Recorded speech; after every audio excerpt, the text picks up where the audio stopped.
Hello students, English medium standard 9 subject social science lesson 8, जिसमें students हमने last videos में जो है कई सारे जो पावर्स वगैरह है गवर्नमेंट की वह सब जो है देखी थी। अब हम उसमें आगे कंटिन्यू करेंगे। रेसिडुअरी पावर्स, जिसमें यहाँ पे हमें बताया गया है कि बाकी की जो सत्ताएं होती है वह सब क्या है, किस अकॉर्डिंग होती है। The subject which are not specifically allotted to the union or the state are included in the residuary powers। तो यहाँ पे हमें बताया गया है कि ऐसी जो पावर्स होती है जो कि स्पेसिफिकली जो है ना वो जो है यहाँ पे यूनियन यानी कि केंद्र सरकार को दी जाती है, ना ही वो जो स्टेट गवर्नमेंट को दी जाती है, उसे अलॉट नहीं किया जाता, उसे जो है यहाँ पे रेसिडुअरी पावर्स में इंक्लूड किया जाता है। Matters that are not included in the division of a power are known as the residuary powers। The central government is given the power to legislate on the residuary subject. तो यहाँ पे हमें क्या बताया गया है कि गवर्नमेंट जो है, सेंट्रल गवर्नमेंट, उन्होंने जो है कुछ पावर जो है अपने अंडर में रखे हैं, कुछ पावर्स जो है यहाँ पे जो है स्टेट गवर्नमेंट के अंडर में है, जिसे कि यहाँ पे कहा जाता है कि वो रेसिडुअरी सब्जेक्ट्स है। इट्स मीन्स हमें यहाँ पे बताया गया है कि इन अतिरिक्त जो है विषय तथा शेष सत्ताओं में शामिल विषय पर जो है कानून का निर्माण करना, उसमें जो है यहाँ पे जो भी चेंजेस करना, परिवर्तन करना, यह जो पूरा यहाँ पे पावर होती है, यह पूरी जो है यहाँ पे जो है यूनियन गवर्नमेंट यानी कि सेंट्रल गवर्नमेंट के पास होती है।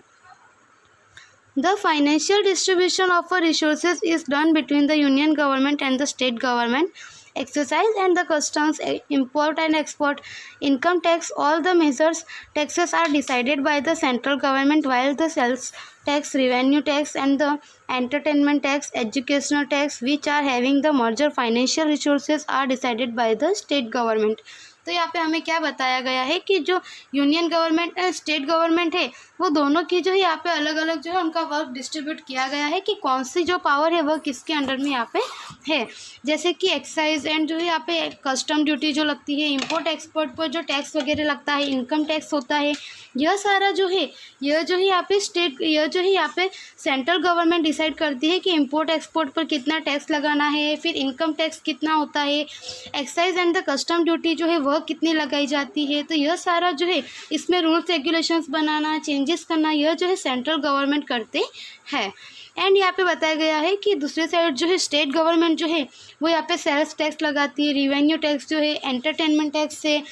एजुकेशनल टैक्स वगैरह जो है यह सब कुछ जो है यहाँ पे पूरी तरह से जो स्टेट गवर्नमेंट करती है, उसके अंडर में जो यहाँ पे रूल्स रेगुलेशंस बनाए जाते हैं एंड चेंज किए जाते हैं। Next, unified arrangement during the crisis, जिसमें यहाँ पे हमें जो है यहाँ पे जो भी यहाँ पे ऐसी सिचुएशंस होती है, आपातकाल की वगैरह जो सिचुएशंस आती है, उसमें जो है यहाँ पे एक तंत्र व्यवस्था यानी कि यूनिफाइड अरेंजमेंट जो किया है उसके बारे में बताया है। There are 3 provisions for the emergencies in the Constitution of India। तो यहाँ पे हमें बताया कि हमारे इंडियन कॉन्स्टिट्यूशंस में जो है एमरजेंसीज जो है उसमें 3 प्रोविजंस जो है 3 टाइप्स के बताए गए हैं,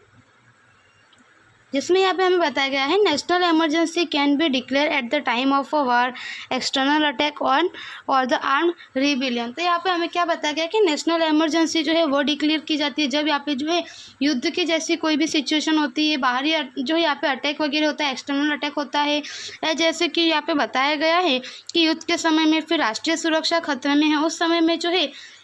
नेशनल इमरजेंसी जो है वो डिक्लेयर की जाती है। Due to law and order the break down the state can not the function according to the constitution to the constitutional emergency is declare. तो यहाँ पे हमें क्या बताया गया है कि राज्य में कानून और व्यवस्था की स्थिति भंग हो रही हो, अथवा जो है यहाँ पे बताया गया कि कॉन्स्टिट्यूशनल इमरजेंसी वगैरह जो इन व्यवस्थाओं के अनुसार जो है राज्य सरकार जो है कार्य ना कर रही है, उस अकॉर्डिंग वर्क नहीं करती है, तो उस समय में जो केंद्र सरकार जो है यानी कि स्टेट गवर्नमेंट जो है वो संवैधानिक आपातकाल घोषित कर जो है राष्ट्रपति शासन लागू कर सकती है। कि यहाँ पे जैसे कि जो कंटिन्यू यहाँ पे जो वर्क वगैरह किया जाता है स्टेट गवर्नमेंट में, उसमें अगर जो है यहाँ पे केंद्र शासन यानी कि सेंट्रल गवर्नमेंट के प्रोविजंस वगैरह के अकॉर्डिंग जो है यहाँ पे वर्क नहीं होता, तो उस टाइम पे जो है यहाँ पे राष्ट्रपति का जो शासन यानी कि प्रेसिडेंट का जो है वह शासन लागू किया जा सकता है।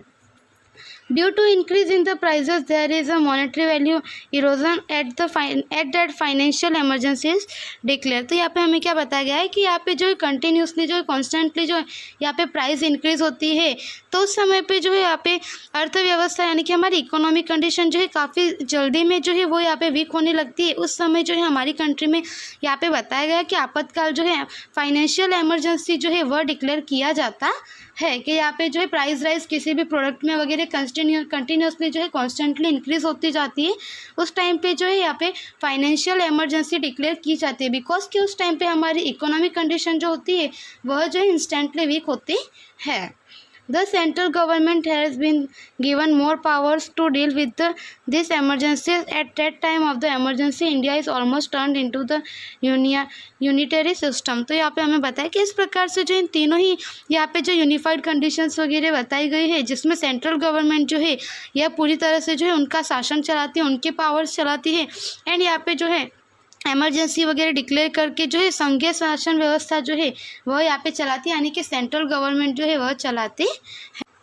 पार्लियामेंट्री सिस्टम, तो यहाँ पे हमें जो है पार्लियामेंट्री सिस्टम मीन्स के जो है यहाँ पे संसदीय शासन पद्धति है वह बताई गई है। India has a parliamentary system of a governance. In a parliamentary system the parliament is a supreme authority representing the people. तो यहाँ पे बताया गया है कि जो पीपल्स जिन्हें इलेक्ट करते हैं, जो उनसे जो है यहाँ पे पार्लियामेंट जो है वह संसदीय सभा बनती है कि जनता के द्वारा जो है चुने गए जो प्रतिनिधि हैं उनसे लोकसभा की रचना होती है, और लोकतंत्र में लोकसभा ही जो है वास्तविक सत्ता होती है। The legislator at the union is the parliament. The parliament is a bicameral means it has two houses, upper house and the lower houses. तो यहाँ पे हमें क्या बताया गया है कि पार्लियामेंट में जो है हमारे संसदीय सदन जो है वह दो है, अपर हाउस एंड लोअर हाउस। तो अपर हाउस जो है उसे हम यहाँ पे जो है राज्यसभा कहते हैं, लोअर हाउस को जो है लोकसभा के नाम से जानते हैं, जिसमें यहाँ पे हमें बताया गया है कि यहाँ पे जो है संसदीय सभा के दो सदन होते हैं, अपर house and lower house. Upper house को जो है हम यहाँ पे राज्यसभा के नाम से एंड लोअर हाउस को जो है लोकसभा के नाम से जानते हैं। Upper house is called the Rajya Sabha, lower house is known as the Lok Sabha. Through the government is carried on in the name of the president at the union and at the government in the state. Governor in the state and actual administration is carried by the council of a minister headed by the prime minister at the union and the chief minister in the state. जिसमें यहाँ पे हमें बताया गया है कि यहाँ पे जो गवर्नमेंट का वर्क वगैरह जो भी चलता है सेंट्रल गवर्नमेंट में, जो यूनियन गवर्नमेंट में है वह पूरा जो है प्रेसिडेंट के नाम से चलता है, बट उसकी एक्चुअल में जो अथॉरिटी है वह प्राइम मिनिस्टर को मिलती है, एंड उनके अंडर में जो भी यहाँ पे मिनिस्टर्स वगैरह वर्क करते हैं, काउंसिल ऑफ मिनिस्टर, उनको यहाँ पे जो पूरी अथॉरिटी चलती है। उसी अकॉर्डिंग जो है यहाँ पे बताया गया है कि स्टेट गवर्नमेंट में जो है पूरा वर्क गवर्नर मीन्स कि राज्यपाल के नाम से चलता है, बट उसकी जो पूरी अथॉरिटी वगैरह होती है, जो वर्क्स वगैरह, वह पूरा जो है यहाँ पे चीफ मिनिस्टर को मिलती है authority state wise. The council of a minister is responsible for the legislature and that comprises the representative of the people. तो यहाँ पे हमें क्या बताया गया है कि काउंसिल मेंबर जो है वो यहाँ पे जो भी लेजिस्लेटिव वगैरह होते हैं उस सब में जो है रिस्पॉन्सिबल्स होते हैं, कि जो भी है जवाबदारी वगैरह जो होती है उसके प्रति उन्हें जो है जवाबदार होना होता है। The president select the 12 people who are expert and the experience from the various field of the Rajya Sabha. Rajya Sabha in Parliament House in which 1/3 members retire every 2 years. The same member of remember for the election. तो यहाँ पे हमें क्या बताया गया है कि यहाँ पे राज्यसभा जो है प्रेसिडेंट जो है वो यहाँ पे 12 पीपल्स को जो है सिलेक्ट करते हैं, जो कि राज्यसभा के एक्सपर्ट हैं, एक्सपीरियंस होते हैं, उस फील्ड में जो एक्सपीरियंस एंड एक्सपर्ट होते हैं। ऐसे 12 पीपल्स को जो यहाँ पे वो सिलेक्ट करते हैं। राज्यसभा में जो है पार्लियामेंट के हमारे जो हाउस है उसमें जो है 1/3 मेंबर्स जो है, जितने मेंबर्स होते हैं उनके 1/3 मेंबर्स जो है वो यहाँ पे एवरी 2 ईयर्स में रिटायर होते हैं, एंड ऐसे जो बाकी के जो रिटायर होते हैं उनके प्लेस पे जो है दूसरे मेंबर्स जो है वो सिलेक्ट किए जाते हैं। The each member has 6 years of a tenure of Rajya Sabha council of state. तो यहाँ पे हमें बताया कि राज्यसभा जो है वह जो है 6 years तक का उसका टाइम पीरियड होता है, एंड एवरी मेंबर्स जो उसमें 6 years तक के लिए जो है वह रहते हैं। The powers of a Rajya Sabha less compare to the Lok Sabha, which is special, superior and the decisions राज्य सभा can not be completely dissolve. तो यहाँ पे हमें क्या बताया गया है कि राज्यसभा जो है उसकी सत्ताएं जो है कभी भी पूरी तरह से जो यहाँ पे डिसॉल्व नहीं होती है। एंड यहाँ पे आगे बताया गया है कि लोकसभा की तुलना में राज्यसभा की सत्ताएं जो है वह भी कम होती है, लोकसभा की सत्ताएं जो है वह जो है ज़्यादा होती है, जबकि लोकसभा की सत्ताएं जो महत्वपूर्ण यानी इम्पोर्टेंट भी होती है और सबसे ऊपर भी जो है उसका जो निर्णायक वगैरह होता है वह सबसे ऊपर होता है। Next is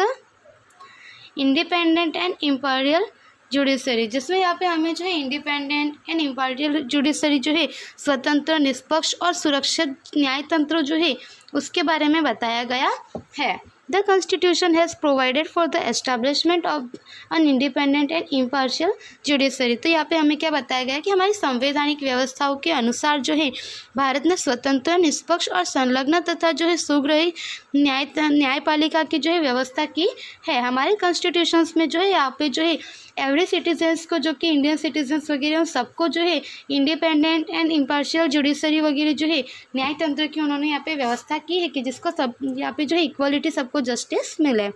there is a supreme court at the top, then there are the high court at the state and under it jurisdictions are the district forms, district court and the district level, and at the taluka level there are the local and the special court. तो यहाँ पे हमें क्या बताया गया है कि सबसे हायर लेवल पर जो है सुप्रीम कोर्ट है, यानी कि जो है यहाँ पे न्यायतंत्र की व्यवस्था की गई उसमें सबसे हायर जो है सुप्रीम कोर्ट होता है, जो कि स्टेट लेवल पे, जो कि यहाँ पे सेंट्रल लेवल पे होता है। स्टेट लेवल पे जो है यहाँ पे हाई कोर्ट्स होता है, उसके बाद में स्टेट लेवल पे हाई कोर्ट होता है, जिसमें यहाँ पे जो है न्याय कोर्ट वगैरह की जो है वह फैसिलिटी दी जाती है। डिस्ट्रिक्ट कोर्ट होते हैं डिस्ट्रिक्ट लेवल पर, एंड तालुका लेवल पर जो है यहाँ पे local and the special courts वगैरह है वह सब होते हैं। The judgement of the supreme court are the binding to all the subordinate courts the nations. तो यहाँ पे हमें बताया गया है कि सुप्रीम कोर्ट का जो जजमेंट होता है वो सारे कोऑर्डिनेट जो भी कोर्ट्स वगैरह हैं उन सबको जो है यहाँ पे फॉलो करना होता है। In case of a conflict between the union and the state governments, matter relating to the constitution and the interpretation of the statutes, the final decision is vested with the Supreme Court. The Supreme Court is the protector and the guardian of the constitutions। तो यहाँ पे हमें बताया गया है कि अगर किसी भी विवाद को लेकर, किसी भी जो कॉन्फ्लिक्ट को लेकर यहाँ पे जो है जो भी state government and central government में जो है कोई भी विवाद चलता है, कॉन्फ्लिक्ट चलता है, तो उसमें अगर जो यहाँ पे स्टेट गवर्नमेंट का जो भी डिसीज़न होता है उसे जो है यहाँ पे फॉलो नहीं किया जाता, जबकि जो सेंट्रल गवर्नमेंट है उनकी तरफ से जो डिसीज़न लिया जाता है वो फाइनल डिसीजन जो है फॉलो करवाया जाता है, किया जाता है, क्योंकि सुप्रीम कोर्ट जो है वह प्रोटेक्टर एंड गार्डियन है। हमारी कॉन्स्टिट्यूशन जो है उसके अकॉर्डिंग जो है सुप्रीम कोर्ट वर्क करते हैं।